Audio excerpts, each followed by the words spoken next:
Hello, good morning बच्चों। मैं doctor Sunita Tandon RR college Alwar से। मैं आज आपको बीएससी पार्ट 2 के नेक्स्ट सेमेस्टर का नया यूनिट स्टार्ट करने जा रही हूँ और वो है विद्युत रासायनिक सेल तथा विद्युत वाहक बल, electrochemical cells and electromotive force, और इसको हम शॉर्ट में ईएमएफ भी कहते हैं। विद्युत एवं ऊर्जा के एक दूसरे में अंतर परिवर्तन के लिए काम में आने वाले उपकरण को सेल कहते हैं। विद्युत ऊर्जा को रासायनिक ऊर्जा में रूपांतरित करने वाले उपकरण विद्युत अपघटनी सेल कहलाते हैं तथा जो सेल रासायनिक ऊर्जा को विद्युत ऊर्जा में रूपांतरित करते हैं गैल्वेनिक सेल्स या इलेक्ट्रोकेमिकल सेल्स कहलाते हैं। आपको ध्यान होगा कि इलेक्ट्रोलिटिक सेल्स, इसके बारे में हम पहले वाले सेमेस्टर में पढ़ चुके हैं। और इलेक्ट्रोलिटिक सेल्स वो होते हैं जहाँ पर कि रासायनिक अभिक्रिया इलेक्ट्रोलिटिक सेल्स में विद्युत अपघटन के कारण विद्युत ऊर्जा उत्पन्न होती है। Electrolysis means lysis means breakdown, electro means binding of electricity. जब हम विद्युत अपघट्य के विलयन में विद्युत धारा प्रवाहित करते हैं तो विद्युत अपघट्य का अपघटन हो जाता है दो हिस्सों में और विद्युत धारा प्रवाहित होती है, उत्पन्न होती है। और इलेक्ट्रोकेमिकल सेल्स में रासायनिक अभिक्रिया होती है, उसके फलस्वरूप ऊर्जा उत्पन्न होती है। तो एक प्रकार से ये दोनों एक दूसरे की विपरीत अभिक्रियाएं हैं। पहले में विद्युत धारा प्रवाहित करने पर रासायनिक अभिक्रिया हो रही है, दूसरे में रासायनिक अभिक्रिया होने के कारण विद्युत धारा उत्पन्न हो रही है। तो ऐसी सेल्स जिनमें रासायनिक ऊर्जा उत्पन्न हो रही है रासायनिक अभिक्रिया के फलस्वरूप, उनको हम गैल्वेनिक सेल्स या इलेक्ट्रोकेमिकल सेल्स कहते हैं। अब हम बात करेंगे गैल्वेनिक सेल्स की। गैल्वेनिक सेल एक साधन है, एक डिवाइस है जिसमें दो मेटालिक इलेक्ट्रोड एक या अधिक उपयुक्त अपघट्यों के संपर्क में रहते हैं। एक साधन है, एक डिवाइस है जिसमें दो इलेक्ट्रोड, मेटल इलेक्ट्रोड, दो सॉल्यूशंस या एक विद्युत अपघट्य के सॉल्यूशन के संपर्क में रहते हैं। डेनियल सेल गैल्वेनिक सेल का एक उदाहरण है। जो गैल्वेनिक सेल जिसकी हम बात कर रहे हैं, डेनियल सेल उसका उदाहरण है। अब हम देखेंगे कि डेनियल सेल क्या होती है। इस सेल में कॉपर और जिंक के दो इलेक्ट्रोड होते हैं जो क्रमशः कॉपर सल्फेट व जिंक सल्फेट के सॉल्यूशन में डूबे रहते हैं। कॉपर का इलेक्ट्रोड कॉपर सल्फेट में डूबा रहता है, जिंक का इलेक्ट्रोड जिंक सल्फेट के सॉल्यूशन में डूबा रहता है। कॉपर भी मेटल है, जिंक भी मेटल है। कॉपर सल्फेट में कॉपर आयन्स हैं, जिंक सल्फेट में जिंक आयन है। अतः यह इलेक्ट्रोड अपने आयनों के संपर्क में होते हैं। विलयनों के प्रत्यक्ष मिश्रण को रोकने के लिए जिंक इलेक्ट्रोड को पोरस कंटेनर में रखा जाता है। जब इलेक्ट्रोड्स को बाहर तार से जोड़ देते हैं तो परिपथ में विद्युत धारा बहने लगती है और यह विद्युत धारा 1.1 वोल्ट की होती है। इस सेल में जिंक इलेक्ट्रोड जिंक सल्फेट में व कॉपर इलेक्ट्रोड कॉपर सल्फेट में डूबे रहते हैं। धातुओं की प्रवृत्ति इलेक्ट्रॉन देने की होती है, ये हम सब भली भांति जानते हैं। अतः यहाँ पर जिंक धातु है और कॉपर धातु है। जिंक मेटल की टेंडेंसी है जिंक 2 में बदलने की और 2 इलेक्ट्रॉन देने की। सिमिलरली कॉपर की टेंडेंसी है कॉपर 2 में बदलने की और 2 इलेक्ट्रॉन देने की। दोनों मेटल्स हैं और इलेक्ट्रॉन देते हैं, परंतु जिंक की इलेक्ट्रॉन देने की प्रवृत्ति कॉपर से ज़्यादा होती है। अतः इन दोनों में जब कंपटीशन की बात आएगी तो जिंक 2 इलेक्ट्रॉन दे करके बाहर जिंक 2 में बदल जाता है और इलेक्ट्रॉन बाह्य परिपथ से कॉपर इलेक्ट्रोड की ओर प्रवाहित होते हैं। डायग्राम में देखिए, जिंक इलेक्ट्रोड है जिंक सल्फेट में डूबा हुआ। यहाँ पर जिंक की प्रवृत्ति इलेक्ट्रॉन देने की है, जिंक इलेक्ट्रोड है, ये 2 इलेक्ट्रॉन दे देगा और क्या होगा, खुद जिंक 2 में परिवर्तित हो जाएगा और ये 2 इलेक्ट्रॉन हैं बाह्य सर्किट में तारों से होते हुए वोल्टमीटर में से गुजरते हुए कॉपर इलेक्ट्रोड से वापस सिस्टम के अंदर एंटर करेंगे, कॉपर इलेक्ट्रोड पर एंटर करेंगे। तो जिंक 2 इलेक्ट्रॉन दे करके जिंक 2 में बदल जाता है और इलेक्ट्रॉन बाह्य परिपथ से कॉपर इलेक्ट्रोड की ओर प्रवाहित होते हैं, जहां वह कॉपर 2 आयनों द्वारा अवशोषित होकर कॉपर में बदल जाते हैं। इस कारण इक्वेशन 2 का साम्य विचलित हो जाता है और रिएक्शन विपरीत दिशा में होने लगता है। कॉपर से जिंक से इलेक्ट्रॉन निकले और कॉपर ने इलेक्ट्रॉन एब्जॉर्ब कर लिए। जब कॉपर आयन ने इलेक्ट्रॉन एब्जॉर्ब कर लिए तो ये जो इक्विलिब्रियम था copper changing into copper 2 + 2 electron second का, इसका इक्विलिब्रियम डिस्टर्ब हो जाता है और अब रिएक्शंस जो हैं ऑपोजिट डायरेक्शन में होने लगते हैं। जिंक 2 में बदलता है और 2 इलेक्ट्रॉन देता है। इक्वेशन नंबर सेम है 1। दूसरे में डेनियल सेल में कॉपर 2 पर जाकर के ये 2 इलेक्ट्रॉन एब्जॉर्ब चले जाते हैं और कॉपर 2 इनको एब्जॉर्ब करके कॉपर में बदल जाता है। ये इसको हमने नंबर दिया है 3, क्योंकि ये सेकंड का रिवर्स रिएक्शन है। अब 1 और 3 को अगर जोड़ दें तो हमारे पास नेट सेल रिएक्शन आता है zinc + copper 2, it gives zinc 2 + copper. This is equation number 4। This cell और this equation is net cell reaction.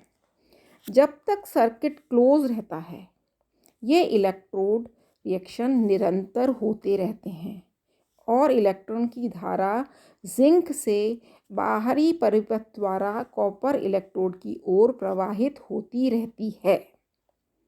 Equation 1 व 2, फर्स्ट एंड सेकंड, ये हाफ सेल रिएक्शन कहलाती हैं या सिंगल इलेक्ट्रोड रिएक्शन कहलाती हैं। वह इक्वेशन 4 नेट सेल रिएक्शन कहलाती है। एक सेल, कोई भी एक सेल 2 हाफ सेल से मिलकर बना होता है। यहाँ पर भी 2 हाफ सेल्स हैं, कॉपर सल्फेट के अंदर डिप्ड है, जिंक सल्फेट में डिप्ड है और दोनों हाफ सेल्स मिलकर के पूरी सेल बनाते हैं। इस तरह 2 हाफ रिएक्शंस हैं या सिंगल इलेक्ट्रोड रिएक्शन है जिंक का और कॉपर का, number 1 and number 2 and 4 is net cell reaction, total reaction है।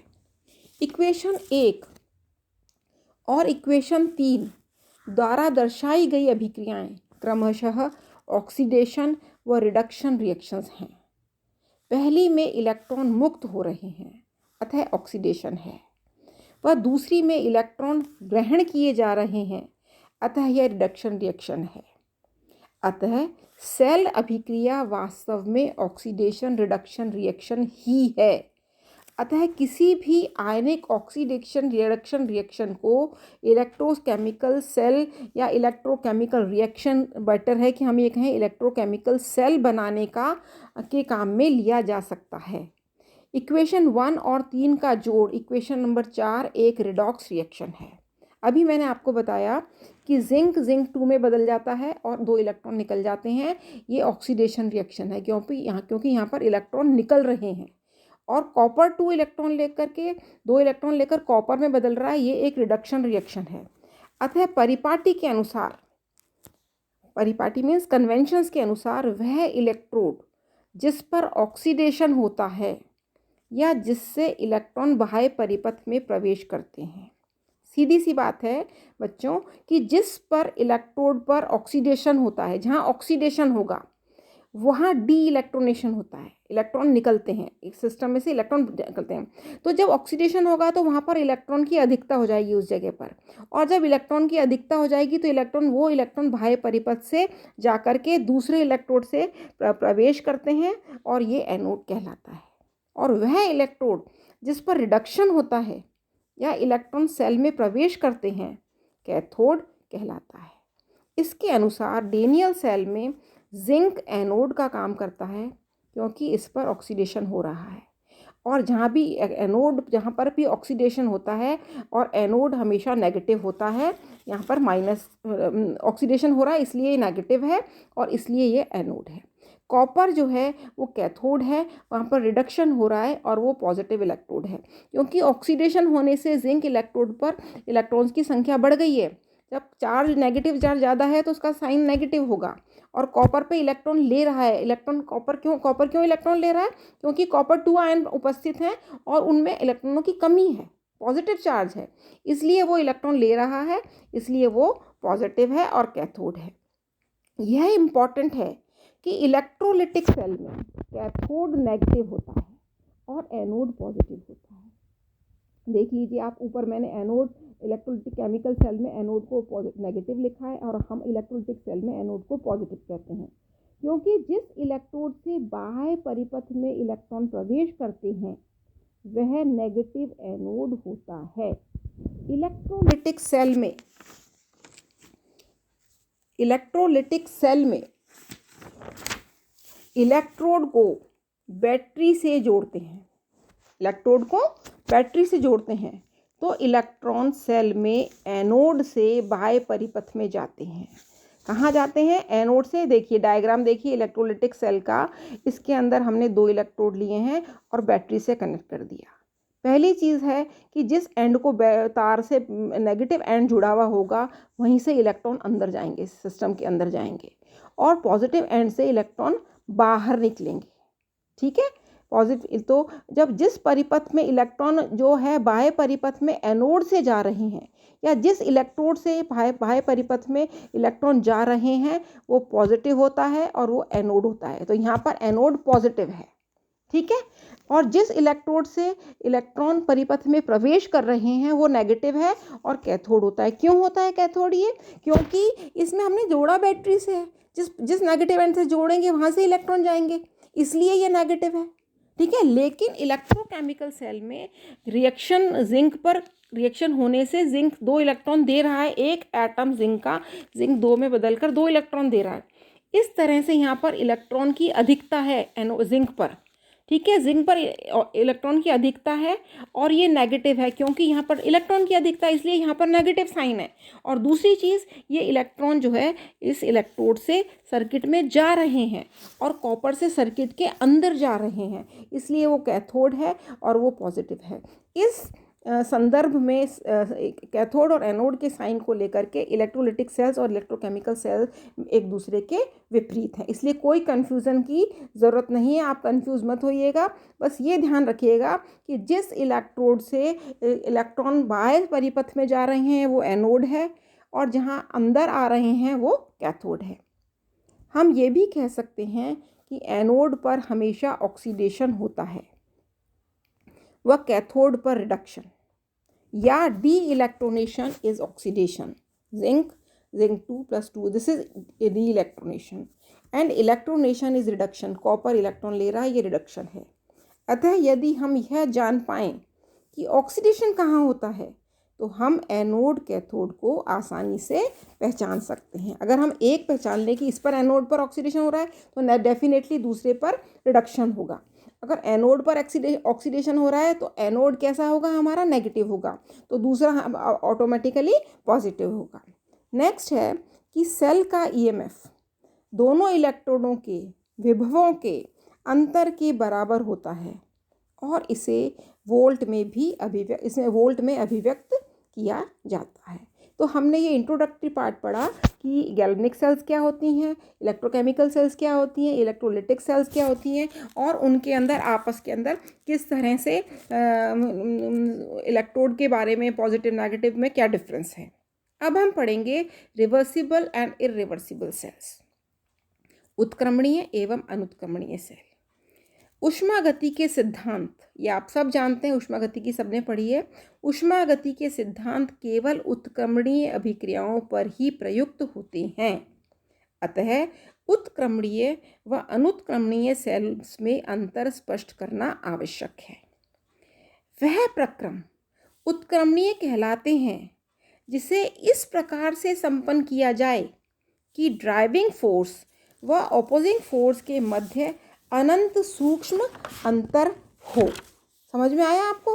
वह प्रक्रम उत्क्रमणीय कहलाते हैं जिन्हें इस प्रकार से संपन्न किया जाए कि ड्राइविंग फोर्स और ऑपोजिंग फोर्स के मध्य अनंत सूक्ष्म अंतर हो।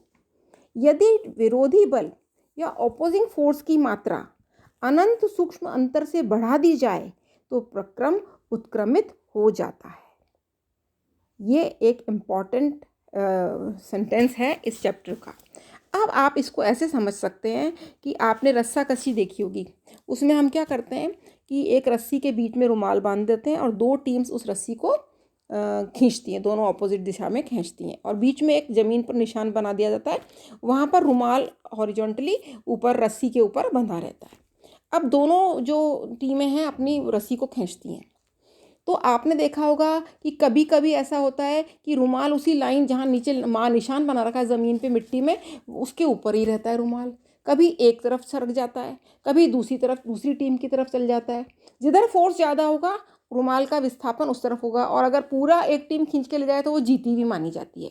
उसी तरह से रिवर्सिबल और इरिवर्सिबल्स का एग्जाम्पल जो है समझाया जा सकता है। वो इस प्रकार से है कि जब कोई सेल इन कंडीशंस को पूरा करती है तो उसे रिवर्सिबल सेल कहते हैं। कैसे? अभी आपको बताया रस्साकशी का खेल बताया, उसमें क्या होता है, रस्साकशी वाले खेल में क्या होता है, एक एक तरफ की टीम को हम मान लें ड्राइविंग फोर्स और दूसरी तरफ की टीम को मान लें ऑपोजिंग फोर्स। तो एक ड्राइविंग फोर्स है, एक ऑपोजिंग फोर्स है। जब दोनों फोर्सेस बराबर हो जाएंगे तो रस्सी के ऊपर बंधा हुआ रुमाल उस निशान के ऊपर रहेगा। जब ड्राइविंग फोर्स ज़्यादा हो जाएगा तो रुमाल उस दिशा में सरक जाएगा जिधर फोर्स ज़्यादा है, और जो ड्राइव कर रही है, जो टीम ड्राइव कर रही है रस्सी को अपनी तरफ ज़्यादा, वो ज़्यादा हो जाएगी तो रुमाल उस तरफ चला जाएगा। और दूसरी ऑपोजिंग फोर्स वाली जो टीम है, अगर वो रस्सी को ज़्यादा अपनी तरफ बल लगाती है तो रुमाल उस तरफ चला जाएगा। तो इसी प्रकार से डेनियल सेल का है कि यदि उत्क्रमणीय सेल के ईएमएफ कितना होता है, सेल का ईएमएफ 1.1 वोल्ट डेनियल सेल का, इससे कम बाहरी ईएमएफ से जोड़ दिया जाए, क्या होगा? डेनियल सेल क्या है? जिंक सल्फेट में डूबा हुआ, कॉपर सल्फेट में डूबा हुआ। ठीक है, जिंक 2 में बदल रहा है और 2 इलेक्ट्रॉन निकल रहे हैं, कॉपर 2 इलेक्ट्रॉन ले रहा है और कॉपर में बदल रहा है। इसका वोल्ट कितना ईएमएफ है? 1.1 वोल्ट है।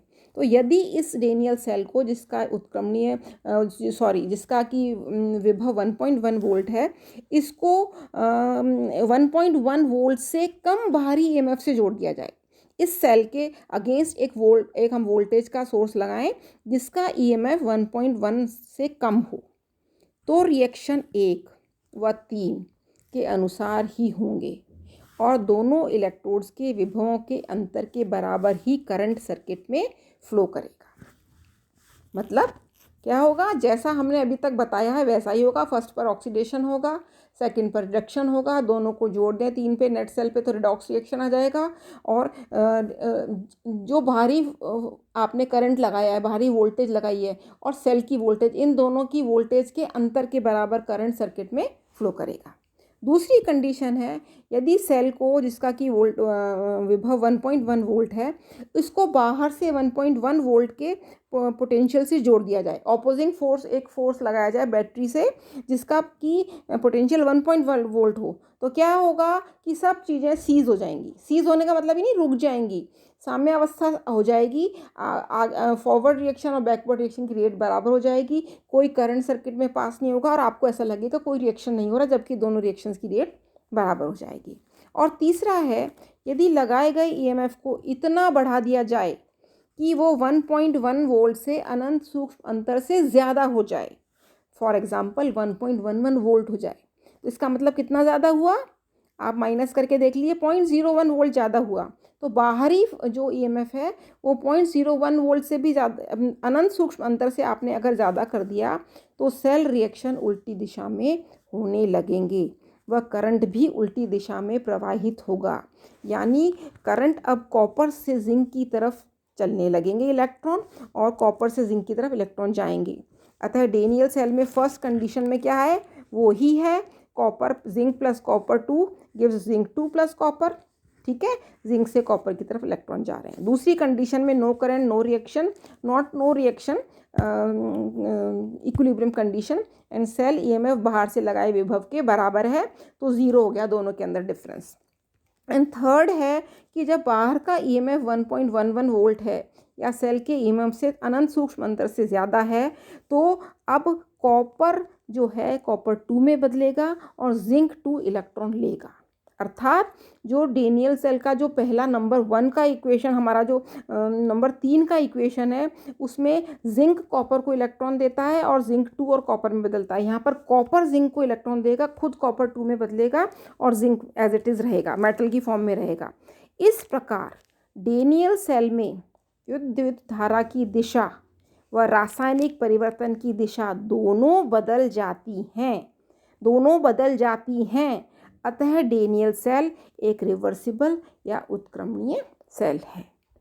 ठीक है बच्चों, इसके बारे में आपको फिर आगे फिर बताते रहेंगे, फिर पढ़ाएंगे नेक्स्ट के अंदर मैं इसके आगे का पोर्शन कंटिन्यू करूँ। Thank you.